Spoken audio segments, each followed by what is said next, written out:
श्री गणेशाय नमः। श्री जानकी वल्लभो विजयते। श्री रामचरितमानस द्वितीय सोपान अयोध्या कांड। यशांके च विभाति भूधर सुता देवापगा मस्तके भाले वाल विदुर्गले च गर्लम यशोरसी व्यालराट। सोऽयं भूति विभूषण है सुरवर है सर्वाधिप है सर्वदा सर्व है सर्वगत है शिव शशिनिभ है श्री शंकर है पातु माम।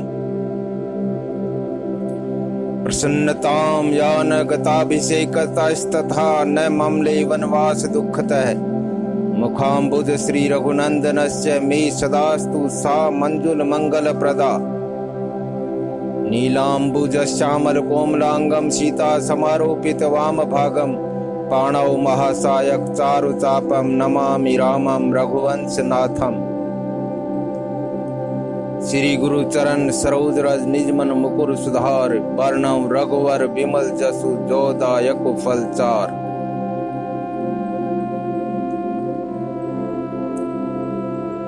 जिनकी गोद में हिमाचल सुता पार्वती जी, मस्तक पर गंगा जी, ललाट पर द्वितीया का चंद्रमा, कंठ में हलाहल विष और वक्ष स्थल पर सर्पराज शेष जी सुशोभित हैं। वे भस्म से विभूषित देवताओं में श्रेष्ठ सर्वेश्वर संहार करता या भक्तों के पापनाशक सर्वव्यापक कल्याण रूप चंद्रमा के समान शुभ्र वर्ण श्री शंकर जी सदा मेरी रक्षा करें। रघुकुल को आनंद देने वाले श्री रामचंद्र जी के मुखारविंद की जो शोभा राज्याभिषेक की बात सुनकर न तो प्रसन्नता को प्राप्त हुई और न वनवास के दुख से मलिन ही हुई। वह मुख कमल की छवि मेरे लिए सदा सुंदर मंगलों की देने वाली हो। नीले कमल के समान श्याम और कोमल जिनके अंग हैं, श्री सीता जी जिनके वाम भाग में विराजमान हैं और जिनके हाथों में क्रमशः अमोघ बाण और सुंदर धनुष हैं, उन रघुवंश के स्वामी श्री रामचंद्र जी को मैं नमस्कार करता हूँ। श्री गुरु जी के चरण कमलों की रज से अपने मन रूपी दर्पण को साफ करके मैं श्री रघुनाथ जी के उस निर्मल यश का वर्णन करता हूँ जो चारों फलों को धर्म अर्थ काम और मोक्ष को देने वाला है। जब से श्री रामचंद्र जी विवाह करके घर आए तब से अयोध्या में नित्य नए मंगल हो रहे हैं और आनंद के बधावे बज रहे हैं। 14 लोक रूपी बड़े भारी पर्वतों पर पुण्य रूपी मेघ सुख रूपी जल बरसा रहे हैं। रिद्धि सिद्धि और संपत्ति रूपी सुहावनी नदियां उमड़ उमड़ कर अयोध्या रूपी समुद्र में आ मिली। नगर के स्त्री पुरुष अच्छी जाति के मणियों के समूह हैं जो सब प्रकार से पवित्र अमूल्य और सुंदर हैं। नगर का ऐश्वर्य कुछ कहा नहीं जाता। ऐसा जान पड़ता है मानो ब्रह्मा जी की कारीगरी बस इतनी ही है। सब नगर निवासी श्री रामचंद्र जी के मुख चंद्र को देखकर सब प्रकार से सुखी हैं। सब माताएं और सखी सहेलियां अपनी मनोरथ रूपी बेल को फली हुई देखकर आनंदित हैं।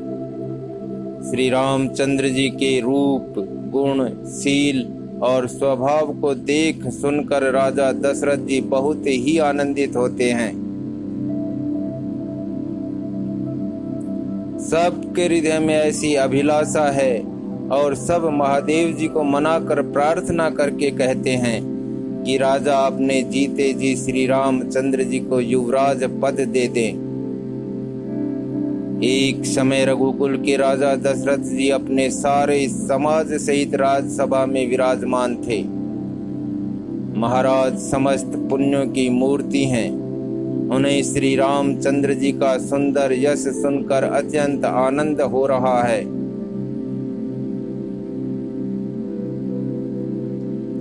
सब राजा उनकी कृपा चाहते हैं और लोकपाल गण उनके रुख को रखते हुए अनुकूल होकर प्रीति करते हैं। पृथ्वी, आकाश, पाताल तीनों भुवनों में और भूत, भविष्य, वर्तमान तीनों कालों में दशरथ जी के समान बड़भागी और कोई नहीं है। मंगलों के मूल श्री रामचंद्र जी जिनके पुत्र हैं, उनके लिए जो कुछ कहा जाए सब थोड़ा है। राजा ने स्वाभाविक ही हाथ में दर्पण ले लिया और उसमें अपना मुंह देखकर मुकुट को सीधा किया। देखा कि कानों के पास बाल सफेद हो गए हैं, मानो बुढ़ापा ऐसा उपदेश कर रहा है कि हे राजन, श्री रामचंद्र जी को युवराज पद देकर अपने जीवन और जन्म का लाभ क्यों नहीं लेते। हृदय में यह विचार लाकर युवराज पद देने का निश्चय कर राजा दशरथ जी ने शुभ दिन और सुंदर समय पाकर प्रेम से पुलकित शरीर हो आनंद मग्न मन से उसे गुरु वशिष्ठ जी को जा सुनाया। राजा ने कहा, हे मुनिराज, कृपया यह निवेदन सुनिए। श्री रामचंद्र जी अब सब प्रकार से सब योग्य हो गए हैं। सेवक, मंत्री, सब नगर निवासी और जो हमारे शत्रु, मित्र या उदासीन हैं, सभी को श्री रामचंद्र वैसे ही प्रिय हैं जैसे वे मुझको हैं। उनके रूप में आपका आशीर्वाद ही मानो शरीर धारण करके शोभित हो रहा है। हे स्वामी, सारे ब्राह्मण परिवार सहित आपके ही समान उन पर स्नेह करते हैं।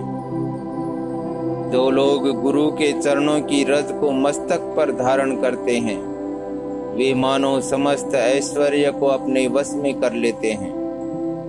इसका अनुभव मेरे समान दूसरे किसी ने नहीं किया। आपकी पवित्र चरण रज की पूजा करके मैंने सब कुछ पा लिया। अब मेरे मन में एक ही अभिलाषा है, हे नाथ, वह भी आप ही के अनुग्रह से पूरी होगी।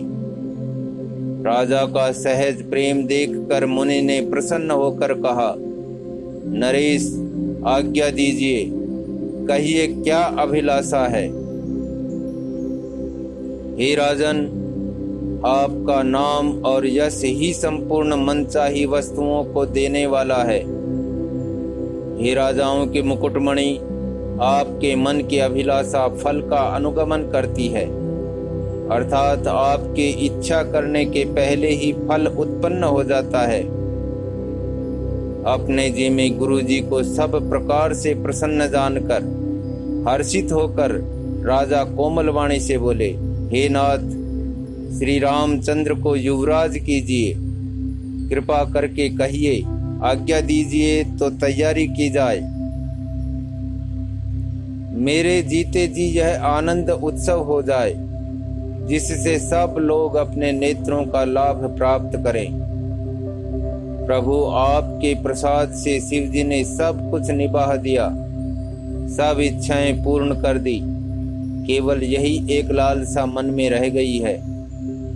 इस लालसा के पूर्ण हो जाने पर फिर सोच नहीं, शरीर रहे या चला जाए, जिससे मुझे पीछे पछतावा न हो। दशरथ जी के मंगल और आनंद के मूल सुंदर वचन सुनकर मुनि मन में बहुत प्रसन्न हुए। वशिष्ठ जी ने कहा, हे राजन, सुनिए, जिनसे विमुख होकर लोग पछताते हैं और जिनके भजन बिना जी की जलन नहीं जाती, वही स्वामी सर्वलोक महेश्वर श्री राम जी आपके पुत्र हुए हैं, जो पवित्र प्रेम के अनुगामी हैं। श्री राम जी पवित्र प्रेम के पीछे पीछे चलने वाले हैं, इसी से तो वे प्रेमवश आपके पुत्र हुए हैं। हे राजन, अब देर न कीजिए, शीघ्र सब सामान सजाइए। शुभ दिन और सुंदर मंगल तभी है जब श्री रामचंद्र जी युवराज हो जाएं, अर्थात उनके अभिषेक के लिए सभी दिन शुभ और मंगलमय हैं। राजा आनंदित होकर महल में आए और उन्होंने सेवकों को तथा मंत्री सुमंत्र को बुलवाया। उन लोगों ने जय जीव कहकर सिर नवाए। तब राजा ने सुंदर मंगलमय वचन श्री राम जी को युवराज पद देने का प्रस्ताव सुनाया और कहा, यदि पंचों को आप सबको यह मत अच्छा लगे तो हृदय में हर्षित होकर आप लोग श्री रामचंद्र का राज तिलक कीजिए। इस प्रिय वाणी को सुनते ही मंत्री ऐसे आनंदित हुए मानो उनके मनोरथ रूपी पौधे पर पानी पड़ गया हो। मंत्री हाथ जोड़कर विनती करते हैं कि हे जगतपति, आप करोड़ों वर्ष जिए। आपने जगत भर का मंगल करने वाला भला काम सोचा है। हे नाथ, शीघ्रता कीजिए, देर न लगाइए। मंत्रियों की सुंदर वाणी सुनकर राजा को ऐसा आनंद हुआ मानो बढ़ती हुई बेल सुंदर डाली का सहारा पा गई हो।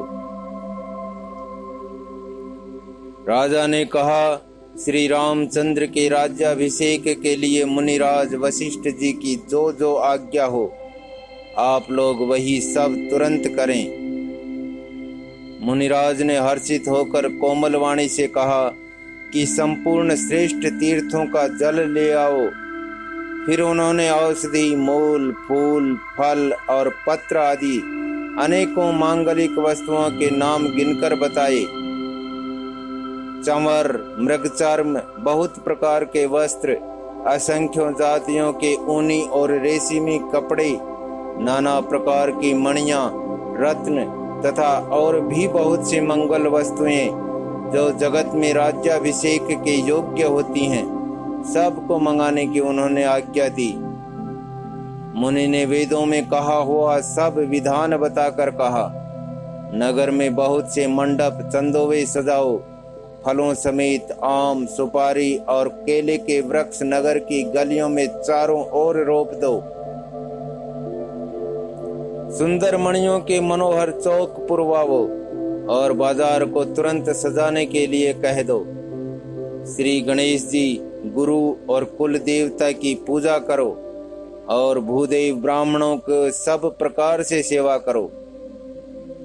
ध्वजा, पताका, तोरण, कलश, घोड़े, रथ और हाथी सबको सजाओ। मुनि श्रेष्ठ वशिष्ठ जी के वचनों को सुरधार्य करके सब लोग अपने अपने काम में लग गए। मुनीश्वर ने जिसको जिस काम के लिए आज्ञा दी उसने वह काम इतनी शीघ्रता से कर डाला कि मानो पहले से ही कर रखा था। राजा, ब्राह्मण, साधु और देवताओं को पूज रहे हैं और श्री रामचंद्र जी के लिए सब मंगल कार्य कर रहे हैं। श्री रामचंद्र जी के राज्याभिषेक की सुहावनी खबर सुनते ही अवध भर में बड़ी धूम से बधावे बजने लगे। श्री रामचंद्र जी और सीता जी के शरीर में भी शुभ शकुन सूचित हुए। उनके सुंदर मंगल अंग फड़कने लगे। पुलकित होकर वे दोनों प्रेम सहित एक दूसरे से कहते हैं कि ये सब शकुन भरत के आने की सूचना देने वाले हैं। उनको मामा के घर गए बहुत दिन हो गए, बहुत ही अवसेर आ रही है। बार बार उनसे मिलने की मन में आती है। शकुनों से प्रिय भरत के मिलने का विश्वास होता है। और भरत के समान जगत में हमें कौन प्यारा है। शकुन का बस यही फल है, दूसरा नहीं। श्री रामचंद्र जी को अपने भाई भरत का दिन रात ऐसा सोच रहता है जैसा कछुए का हृदय अंडों में रहता है। इसी समय यह परम मंगल समाचार सुनकर सारा रनिवास हर्षित हो उठा। जैसे चंद्रमा को बढ़ते देखकर समुद्र में लहरों का विलास आनंद सुशोभित होता है। सबसे पहले रनिवास में जाकर जिन्होंने ये वचन सुनाए उन्होंने बहुत से आभूषण और वस्त्र पाए। रानियों का शरीर प्रेम से पुलकित हो उठा और मन प्रेम में मग्न हो गया। वे सब मंगल कलश सजाने लगी।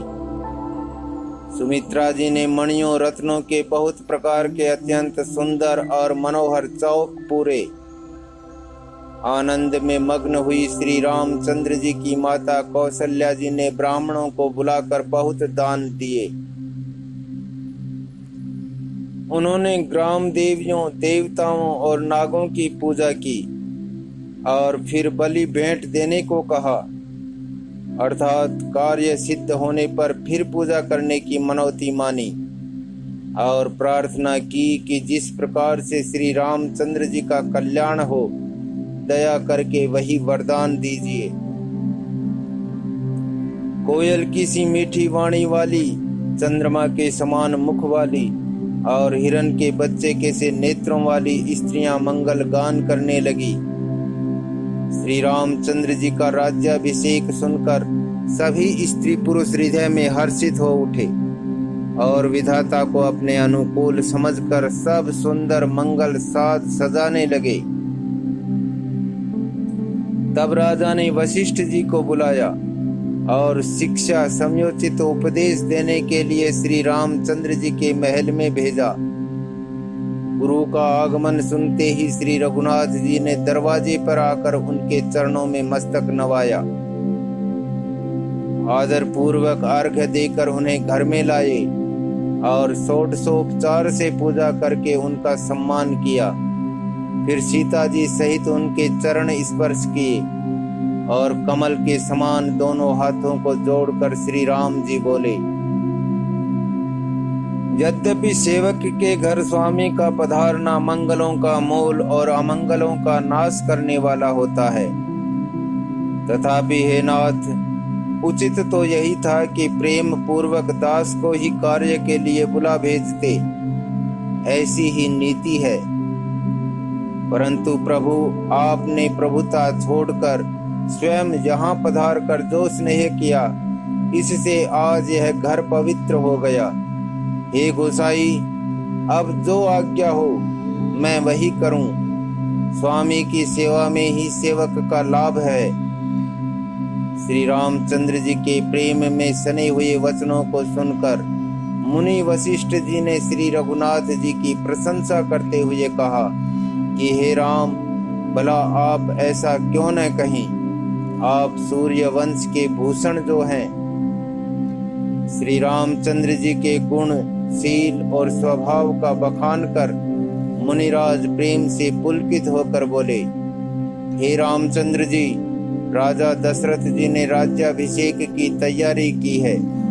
वे आपको युवराज पद देना चाहते हैं। इसलिए हे राम जी, आज आप उपवास, हवन आदि विधि पूर्वक सब संयम कीजिए, जिससे विधाता कुशल पूर्वक इस काम को निभा दे, सफल कर दे। गुरुजी शिक्षा देकर राजा दशरथ जी के पास चले गए। श्री रामचंद्र जी के हृदय में यह सुनकर इस बात का खेद हुआ कि हम सब भाई एक ही साथ जन्मे, खाना सोना, लड़कपन के खेल कूद, कंछेदन, यज्ञोपवीत और विवाह आदि उत्सव सब साथ साथ ही हुए। पर इस निर्मल वंश में यही एक अनुचित बात हो रही है कि और सब भाइयों को छोड़कर राज्याभिषेक एक बड़े का ही, मेरा ही होता है। तुलसीदास जी कहते हैं कि प्रभु श्री रामचंद्र जी का यह सुंदर प्रेम पूर्ण पछतावा भक्तों के मन की कुटिलता को हरण करे। उसी समय प्रेम और आनंद में मग्न लक्ष्मण जी आए। रघुकुल रूपी कुमुद के खिलाने वाले चंद्रमा श्री रामचंद्र जी ने प्रिय वचन कहकर उनका सम्मान किया। बहुत प्रकार के बाजे बज रहे हैं। नगर के अतिशय आनंद का वर्णन नहीं हो सकता। सब लोग भरत जी का आगमन मना रहे हैं और कह रहे हैं कि वे भी शीघ्र आवें और राज्याभिषेक का उत्सव देखकर नेत्रों का फल प्राप्त करें। बाजार, रास्ते, घर, गली और चबूतरों पर जहां तहां पुरुष और स्त्री आपस में यही कहते हैं कि कल वह शुभ लग्न मुहूर्त कितने समय है जब विधाता हमारी अभिलाषा पूरी करेंगे। जब सीता जी सहित श्री रामचंद्र जी सुवर्ण के सिंहासन पर विराजेंगे और हमारा मन जीता होगा, मन कामना पूरी होगी। इधर तो सब यह कह रहे हैं कि कल कब होगा, उधर कुचक्री देवता विघ्न मना रहे हैं। उन्हें देवताओं को अवध के भदावे नहीं सुहाते, जैसे चोर को चांदनी रात नहीं भाती। सरस्वती जी को बुलाकर देवता विनय कर रहे हैं और बार बार उनके पैरों को पकड़कर उन पर गिरते हैं। वे कहते हैं, हे माता, हमारी बड़ी विपत्ति को देखकर आज वही कीजिए जिससे श्री रामचंद्र जी राज्य त्याग कर वन को चले जाएं और देवताओं का सब कार्य सिद्ध हो। देवताओं की विनती सुनकर सरस्वती जी खड़ी खड़ी पछता रही हैं कि हाय, मैं कमल वन के लिए हेमंत ऋतु की रात हुई। उन्हें इस प्रकार पछताते देखकर देवता विनय करके कहने लगे, हे माता, इसमें आपको जरा भी दोष नहीं लगेगा। श्री रघुनाथ जी विषाद और हर्ष से रहित हैं। आप तो श्री राम जी के सब प्रभाव को जानती ही हैं। जीव अपने कर्मवश ही सुख दुख का भागी होता है। अतएव देवताओं के हित के लिए आप अयोध्या जाइए। बार बार चरण पकड़कर देवताओं ने सरस्वती को संकोच में डाल दिया। तब वे यह विचार कर चली कि देवताओं की बुद्धि ओछी है। इनका निवास तो ऊंचा है, पर इनकी करनी नीची है। ये दूसरे का ऐश्वर्य नहीं देख सकते, परंतु आगे के काम का विचार करके श्री राम जी के वन जाने से राक्षसों का वध होगा, जिससे सारा जगत सुखी हो जाएगा। चतुर कवि श्री राम जी के वनवास के चरित्रों का वर्णन करने के लिए मेरी चाह कामना करेंगे। ऐसा विचार कर सरस्वती हृदय में हर्षित होकर दशरथ जी की पूरी अयोध्या में आई। मानो दुस्सह दुख देने वाली कोई ग्रह दशा आई हो। मंत्रा नाम की कैकेयी की एक मंद बुद्धि दासी थी। उसे अपयश की पिटारी बनाकर सरस्वती उसकी बुद्धि को फेर कर चली गई। मंत्रा ने देखा कि नगर सजाया हुआ है, सुंदर मंगलमय बधावे बज रहे हैं। उसने लोगों से पूछा कि कैसा उत्सव है। उनसे श्री रामचंद्र जी के राज तिलक की बात सुनते ही उसका हृदय जल उठा। वह दुर्बुद्धि नीच जाति वाली दासी विचार करने लगी कि किस प्रकार से यह काम रात ही रात में बिगड़ जाए। जैसे कोई कुटिल भीलनी शहद का छत्ता लगा देखकर घात लगाती है कि इसको किस तरह से उखाड़ लूं। वह उदास होकर भरत जी की माता कैकेयी के पास गई। रानी कैकेयी ने हंसकर कहा, तू उदास क्यों है? मंत्रा कुछ उत्तर नहीं देती, केवल लंबी सांस ले रही है और त्रिया चरित्र करके आंसू ढरका रही है। रानी हंसकर कहने लगी कि तेरे बड़े गाल हैं, तू बहुत बढ़ बढ़ कर बोलने वाली है। मेरा मन कहता है कि लक्ष्मण ने तुझे कुछ सीख दी है, दंड दिया है। तब भी वह महापापिनी दासी कुछ भी नहीं बोलती, ऐसी लंबी सांस छोड़ रही है मानो काली नागिन फुफकार छोड़ रही हो। तब रानी ने डर कर कहा, अरे कहती क्यों नहीं? श्री रामचंद्र, राजा लक्ष्मण, भरत और शत्रुघ्न कुशल से तो हैं। यह सुनकर कुबरी मंत्रा के हृदय में बड़ी ही पीड़ा हुई। वह कहने लगी, हे माई, हमें कोई क्यों सीख देगा और मैं किसका बल पाकर गाल करूंगी, बढ़ बढ़कर बोलूंगी। रामचंद्र को छोड़कर आज और किसकी कुशल है जिन्हें राजा युवराज पद दे रहे हैं। आज कौशल्या को विधाता बहुत ही दाहिने अनुकूल हुए हैं। यह देखकर उनके हृदय में गर्व समाता नहीं। तुम स्वयं जाकर सब शोभा क्यों नहीं देख लेती, जिसे देखकर मेरे मन में क्षोभ हुआ है। तुम्हारा पुत्र प्रदेश में है, तुम्हें कुछ सोच नहीं। जानती हो कि स्वामी हमारे वश में है। तुम्हें तो तोषक पलंग पर पड़े पड़े नींद लेना ही बहुत प्यारा लगता है। राजा की कपट भरी चतुराई तुम नहीं देखती। मंथरा के प्रिय वचन सुनकर, किंतु उसको मन की मैली जानकर रानी झुककर डांट कर बोली, बस अब चुप रहे घरपोड़ी कहीं की। जो फिर कभी ऐसा कहा तो तेरी जीभ पकड़कर निकलवा लूंगी। कानों, लंगड़ों और कुबड़ों को कुटिल और कुचाली जानना चाहिए, उनमें भी स्त्री और खासकर दासी। इतना कहकर भरत जी की माता कैकेयी मुस्कुरा दी और फिर बोली, हे प्रिय वचन कहने वाली मंथरा, मैंने तुझको यह सीख दी है, शिक्षा के लिए इतनी बात कही है। मुझे तुझ पर स्वप्न में भी क्रोध नहीं है। सुंदर मंगलदायक शुभ दिन वही होगा जिस दिन तेरा कहना सत्य होगा, अर्थात श्री राम का राज्य तिलक होगा। बड़ा भाई स्वामी और छोटा भाई सेवक होता है। यह सूर्य वंश की सुहावनी रीति ही है। यदि सचमुच कल श्री राम का तिलक है तो हे सखी, तेरे मन को अच्छी लगे वही वस्तु मांग ले, मैं दूंगी। राम को सहज स्वभाव से सब माताएं कौशल्या के समान ही प्यारी हैं। मुझ पर तो वे विशेष प्रेम करते हैं। मैंने उनकी प्रीति की परीक्षा करके देख ली है।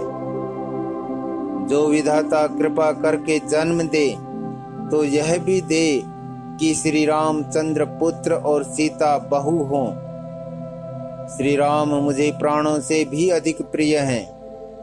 उनके तिलक की बात सुनकर तुझे क्षोभ कैसा? तुझे भरत की सौगंध है, छल कपट छोड़कर सच सच कहे। तू हर्ष के समय विषाद कर रही है, मुझे इसका कारण सुना। मंथरा ने कहा, सारी आशाएं तो एक ही बार कहने में पूरी हो गई, अब तो दूसरी जीभ लगाकर कुछ कहूंगी। मेरा अभागा कपाल तो फोड़ने ही योग्य है।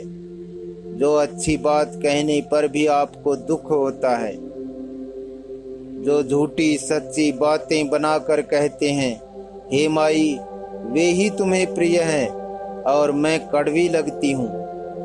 अब मैं भी ठकुर सुहाती मुंह देखी कहा करूंगी, नहीं तो दिन रात चुप रहूंगी। विधाता ने कुरूप बनाकर मुझे परवश कर दिया। दूसरे को क्या दोष, जो बोया सो काटती हूँ, दिया सो पाती हूँ। कोई भी राजा हो, हमारी क्या हानि है। दासी छोड़कर क्या अब मैं रानी होऊंगी, अर्थात रानी तो होने से रही। हमारा स्वभाव तो जलाने ही योग्य है, क्योंकि तुम्हारा अहित मुझसे देखा नहीं जाता, इसलिए कुछ बात चलाई थी। किंतु हे देवी, हमारी बड़ी भूल हुई, क्षमा करो। आधार रहित अस्थिर बुद्धि की स्त्री और देवताओं की माया के वश में होने के कारण रहस्य युक्त कपट भरे प्रिय वचनों को सुनकर रानी कैकेयी ने बैरिन मंथरा को अपनी सूरत अहेतुक हित करने वाली जानकर उसका विश्वास कर लिया। बार बार रानी उससे आदर के साथ पूछ रही है, मानो भीलनी के गान से हिरनी मोहित हो गई हो। जैसी भावी होनहार है, वैसी ही बुद्धि भी फिर गई। दासी अपना दाव लगा जानकर हर्षित हुई। तुम पूछती हो, किंतु मैं कहते डरती हूँ, क्योंकि तुमने पहले ही मेरा नाम घरफोड़ी रख दिया है।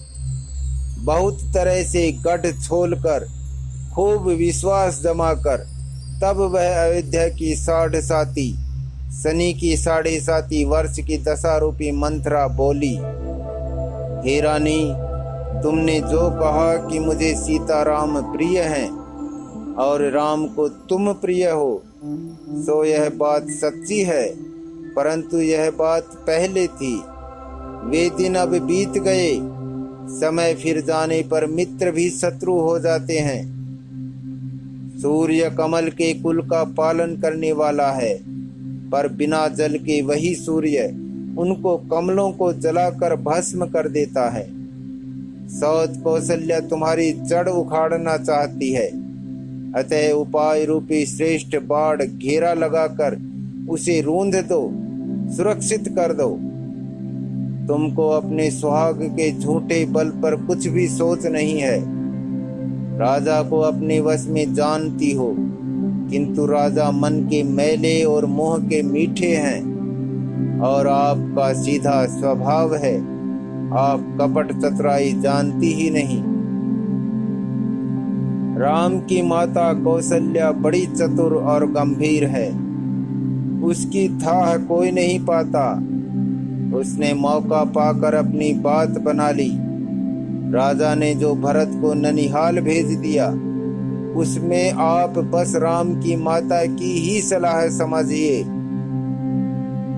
कौशल्या समझती है कि और सब सौतें तो मेरी अच्छी तरह सेवा करती हैं। एक भरत की माँ पति के बल पर गर्वित रहती है। इसी से हे माई, कौशल्या को तुम बहुत ही साल खटक रही हो, किंतु वह कपट करने में चतुर है, अतः उसके हृदय का भाव जानने में नहीं आता।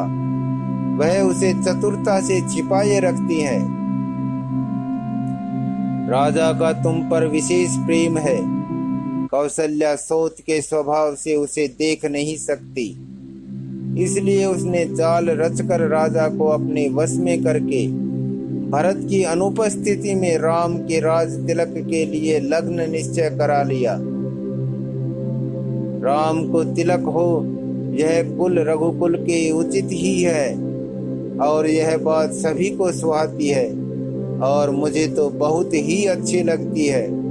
परंतु मुझे तो आगे की बात विचार कर डर लगता है।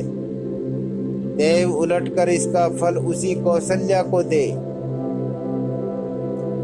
इस तरह करोड़ों कुटिलपन की बातें गढ़ छोलकर मंथरा ने कैकेयी को उल्टा सीधा समझा दिया, और सैकड़ों सौतों की कहानियां इस प्रकार बना बना कर कही, जिस प्रकार विरोध बढ़े।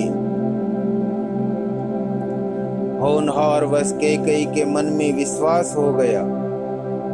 रानी फिर सौगंध दिलाकर पूछने लगी। मंथरा बोली, क्या पूछती हो? अरे तुमने अब भी नहीं समझा? अपने भले बुरे को अथवा मित्र शत्रु को तो पशु भी पहचान लेते हैं।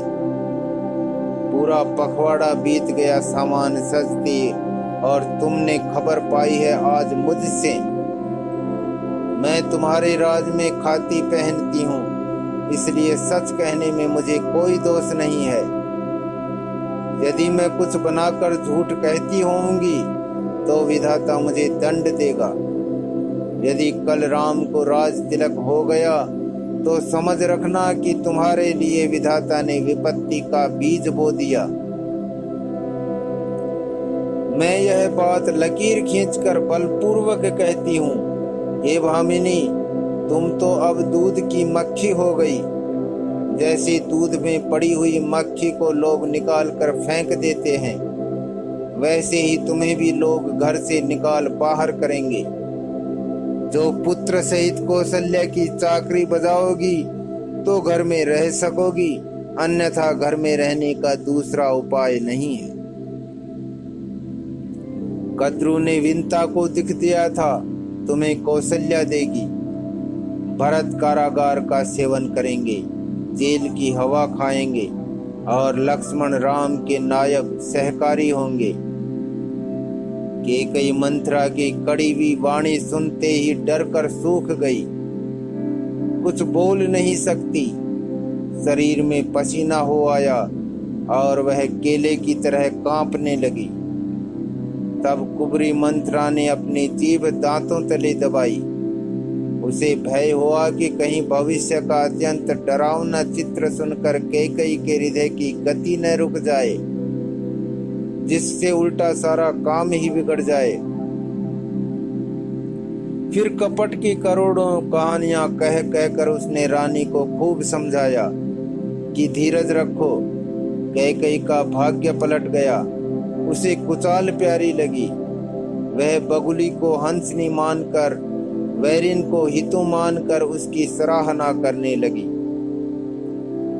कैकेयी ने कहा, मंथरा सुन, तेरी बात सत्य है। मेरी दाहिनी आंख नित्य फड़का करती है। मैं प्रतिदिन रात को बुरे स्वप्न देखती हूँ, किंतु अपने अज्ञान वस्तु जिसे कहती नहीं। सखी, क्या करूं? मेरा तो सीधा स्वभाव है। मैं दायां बायां कुछ भी नहीं जानती। अपनी चलते जहां तक मेरा वश चला, मैंने आज तक कभी किसी का बुरा नहीं किया। फिर न जाने किस पाप से देव ने मुझे एक ही साथ यह दुस्सह दुख दिया। मैं भले ही नहर जाकर वहीं जीवन बिता दूंगी, पर जीते जी सौत की चाकरी नहीं करूंगी। देव जिसको शत्रु के वश में रख कर जिलाता है, उसके लिए तो जीने की अपेक्षा मरना ही अच्छा है। रानी ने बहुत प्रकार के दीन वचन कहे। उन्हें सुनकर कुबरी ने त्रिया चरित्र फैलाया। वह बोली, तुम मन में ग्लानि मानकर ऐसा क्यों कह रही हो? तुम्हारा सुख सुहाग दिन दिन दूना होगा। जिसने तुम्हारी बुराई चाही है, वही परिणाम में यह बुराई रूप फल पाएगी। हे स्वामिनी, मैंने जब से यह कुमत सुना है, तब से मुझे न तो दिन में कुछ भूख लगती है और न रात में नींद ही आती है। मैंने ज्योतिषियों से पूछा तो उन्होंने रेखा खींचकर, गणित करके अथवा निश्चय पूर्वक कहा कि भरत राजा होंगे। यह सत्य बात है। हे भामिनी, तुम करो तो उपाय मैं बताऊं। राजा तुम्हारी सेवा के बस में है ही। कैकेयी ने कहा, मैं तेरे कहने से कुएं में गिर सकती हूँ, पुत्र और पति को भी छोड़ सकती हूँ। जब तू मेरा बड़ा भारी दुख देखकर कुछ कहती है, तो भला मैं अपने हित के लिए उसे क्यों न करूंगी। कुबरी ने कैकेयी को सब तरह से कबूल करवाकर, अर्थात बलि का पशु बनाकर कपट रूप छुरी को अपने कठोर हृदय रूपी पत्थर पर टेया, उसकी धार को तेज किया। रानी कैकेयी अपने निकट के शीघ्र आने वाले दुख को कैसे नहीं देखती, जैसे बलि का पशु हरी हरी घास चरता है, पर यह नहीं जानता कि मौत सिर पर नाच रही है। मंथरा की बातें सुनने में तो कोमल हैं, पर परिणाम में कठोर भयानक हैं। मानो वह शहद में घोलकर जहर पिला रही हो। दासी कहती है, हे स्वामिनी, तुमने मुझको एक कथा कही थी, उसकी याद है कि नहीं? तुम्हारे 2 वरदान राजा के पास धरोहर हैं। आज उन्हें राजा से मांग कर अपनी छाती ठंडी करो। पुत्र को राज्य और राम को वनवास दो, और सौत का सारा आनंद तुम ले लो। जब राजा राम की सौगंध खा लें, तब वर मांगना, जिससे वचन न टलने पावे। आज की रात बीत गई तो काम बिगड़ जाएगा। मेरी बात को हृदय से प्रिय या प्राणों से भी प्यारी समझना। पापिनी मंथरा ने बड़ी बुरी घात लगाकर कहा, कौप भवन में जाओ, सब काम बड़ी सावधानी से बनाना। राजा पर सहसा विश्वास न कर लेना, उनकी बातों में न आ जाना। कुबरी को रानी ने प्राणों के समान प्रिय समझकर बार बार उसकी बड़ी बुद्धि का बखान किया और बोली, संसार में मेरा तेरे समान हितकारी और कोई नहीं है। तू मुझे बही जाती हुई के लिए सहारा हुई है, यदि विधाता कल मेरा मनोरथ पूरा कर दें तो हे सखी, मैं तुझे आंखों की पुतली बना लूं। इस प्रकार दासी को बहुत तरह से आदर देकर कैकेयी कोप भवन में चली गई। विपत्ति कलह बीज है, दासी वर्षा ऋतु है। कैकेयी की कुबुद्धि उस बीज के बोने के लिए जमीन हो गई। उसमें कपट रूपी जल पाकर अंकुर फूट निकला। दोनों वरदान उस अंकुर के 2 पत्ते हैं और अंत में इसके दुख रूपी फल होगा। कैकेयी कोप का सब साज सजकर कोप भवन में जा सोई। राज्य करती हुई वह अपनी दुष्ट बुद्धि से नष्ट हो गई। राजमहल और नगर में धूमधाम मच रही है। इस कुचाल को कोई कुछ नहीं जानता। बड़े ही आनंदित होकर नगर के सब स्त्री पुरुष शुभ मंगलाचार के साथ सज रहे हैं। कोई भीतर जाता है, कोई बाहर निकलता है। राजद्वार में बड़ी भीड़ हो रही है।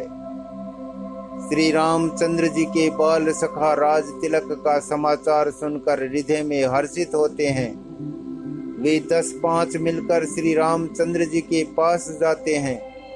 प्रेम पहचान कर प्रभु श्री रामचंद्र जी उनका आदर करते हैं और कोमल वाणी से कुशल क्षेम पूछते हैं।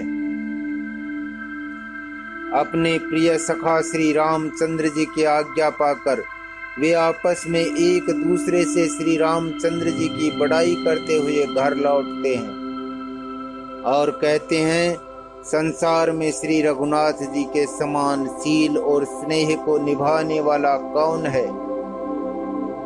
भगवान हमें यही दे कि हम अपने कर्मवश भ्रमते हुए जिस जिस योनि में जन्मे वहां उस योनि में हम तो सेवक हों और सीतापति श्री रामचंद्र जी हमारे स्वामी हों और यह नाता अंत तक निभ जाए। नगर में सबकी ऐसी ही अभिलाषा है, परंतु कैकेयी के हृदय में बड़ी जलन हो रही है। वो संगति पाकर कौन नष्ट नहीं होता। नीच के मत के अनुसार चलने से चतुराई नहीं रह जाती।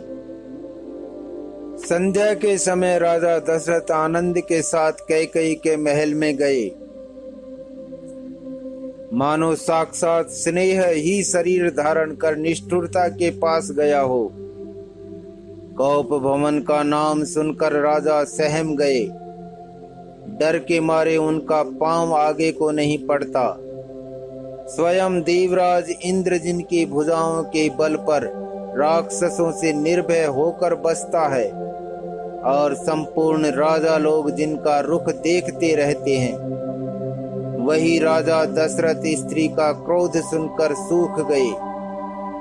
कामदेव का प्रताप और महिमा तो देखिए, जो त्रिशूल, वज्र और तलवार आदि की चोट अपने अंगों पर सहने वाले हैं, वे रतिनाथ कामदेव के पुष्प बाण से मारे गए। राजा डरते डरते अपनी प्यारी कैकेयी के पास गए। उसकी दशा देखकर उन्हें बड़ा ही दुख हुआ। कैकेयी जमीन पर पड़ी है, पुराना मोटा कपड़ा पहने हुए है, शरीर के नाना आभूषणों को उतार कर फेंक दिया है। उस दुर्बुद्धि कैकेयी को यह कुवेश्ता बुरा वेश कैसी फब रही है, मानो भावी विधवापन की सूचना दे रही हो। राजा उसके पास जाकर कोमल वाणी से बोले, हे प्राण प्रिय, किस लिए रिसाई रूठी हो? हे रानी, किस लिए रूठी हो? यह कहकर राजा उसे हाथ से स्पर्श करते हैं तो वह उनके हाथ को झटक कर हटा देती है और ऐसे देखती है मानो क्रोध में भरी हुई नागिन क्रूर दृष्टि से देख रही हो। दोनों वरदानों की वासनाएं उस नागिन की 2 जीभें हैं और दोनों वरदान दांत हैं। वह काटने के लिए मर्म स्थान देख रही है। तुलसीदास जी कहते हैं कि राजा दशरथ होनहार के वश में होकर इसे इस प्रकार हाथ झटकने और नागिन की भांति देखने को कामदेव की क्रीड़ा ही समझ रहे हैं। राजा बार बार कह रहे हैं, हे सुमुखी, हे सुलोचनी, हे कोकिल बजनी, हे गजगामिनी, मुझे अपने क्रोध का कारण तो सुना। हे प्रिय, किसने तेरा अनिष्ट किया? किसके दो सिर हैं? यमराज किसको लेना अपने लोक को ले जाना चाहते हैं? कह, किस कंगाल को राजा कर दूं या किस राजा को देश से निकाल दूं? तेरा शत्रु अमर देवता भी हो तो मैं उसे भी मार सकता हूँ। बेचारे कीड़े मकोड़े सरीखे नर नारी तो चीज ही क्या है। हे सुंदरी, तू तो मेरा स्वभाव जानती ही है कि मेरा मन सदा तेरे मुख रूपी चंद्रमा का चकोर है। हे प्रिय, मेरी प्रजा, कुटुंबी, सर्वस्व संपत्ति, पुत्र, यहाँ तक कि मेरे प्राण भी, ये सब तेरे वश में अधीन हैं। यदि मैं तुझसे कुछ कपट करके कहता हूँ तो हे भामिनी, मुझे 100 बार राम की सौगंध है।